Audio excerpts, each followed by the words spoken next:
और आप लोगों को मालूम है ना कि शराबबंदी जो लागू हुआ, आखिर कैसे लागू हुआ, किस तरह से महिलाओं ने ही जो जीविका समूह की थी उन्होंने ही मांग किया था।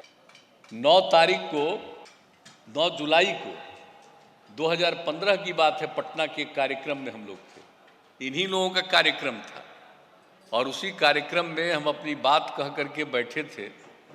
तब तक वही पटना में जहां उपस्थित थी जीविका की दीदियां, तो उन्हें वहां से मांग कर दिया, शराबबंदी लागू किए। तो हम तो जाके बैठ रहे थे, तो हमको लगा कुछ शराबबंदी की बात की है, तो उसमें जो मंत्रीगण थे और लोग थे पूछे कि क्या सब कहाँ शराबबंदी की बात की। लौट करके आ करके फिर हमने कहा कि अगर अगली बार आ जाएंगे तो 2015 की बात, उसके 3 महीने के बाद ही चुनाव होना था, 4 महीने बाद। हमने कहा अगली बार फिर आ जाएंगे तो बिहार में शराबबंदी लागू कर देंगे। तो ये जीविका की दीदियां का, ये उन्हीं की बात थी, महिलाओं की मांग थी। उन लोगों ने इस बात को रखा कि शराबबंदी लागू होना चाहिए। और जो बात है हम तो शुरू से चाहते थे, हम लोग तो इसके लिए पूरा अभियान चलाते रहते थे, लेकिन लगता था कि पूरा प्रभावकारी होगा नहीं होगा। लेकिन उस दिन जब महिलाओं ने ये मांग की तो मुझे इतनी खुशी हुई।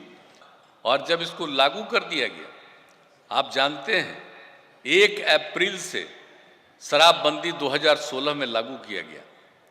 और जो बड़े शहर थे कॉरपोरेशन वाले, तो उसमें आप समझ लीजिए कि बड़े शहरों में सिर्फ हम लोगों ने कर दिया था, चूंकि पूरा का पूरा अभियान चला था देहाती इलाकों में, तो हम लोगों को लग रहा था कि पूरे बिहार में तो देहाती इलाकों में लागू कर देंगे। जो प्रमुख शहर हैं जहाँ पर इसको लागू नहीं किया गया, तो वैसी जगहों पर हम देसी शराब को तो बंद कर देंगे, लेकिन कुछ दिन तक अभी वहाँ अभियान चलाएंगे और विदेशी शराब चलेगा।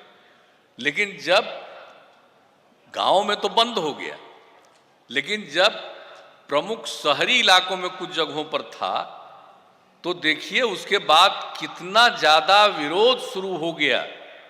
कोई दुकान खोल रहा था तो लोग दुकान नहीं खोलने दिया, महिलाओं ने, पुरुषों ने, नवयुवकों ने, सब ने इतना विरोध किया चारों तरफ, पटना से लेकर के हर जगह।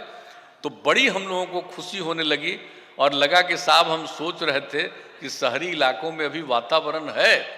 ऐसे ही कुछ और यूजफुल वीडियोस के लिए सब्सक्राइब कीजिए हमारा चैनल महानगर मेल न्यूज और इन वीडियोस को अपने दोस्तों से शेयर करना ना भूलें। लाइक जरूर करें और साथ ही प्रेस करें बेल आइकन, ताकि आपको मिल सके हमारे हर नए वीडियो का नोटिफिकेशन।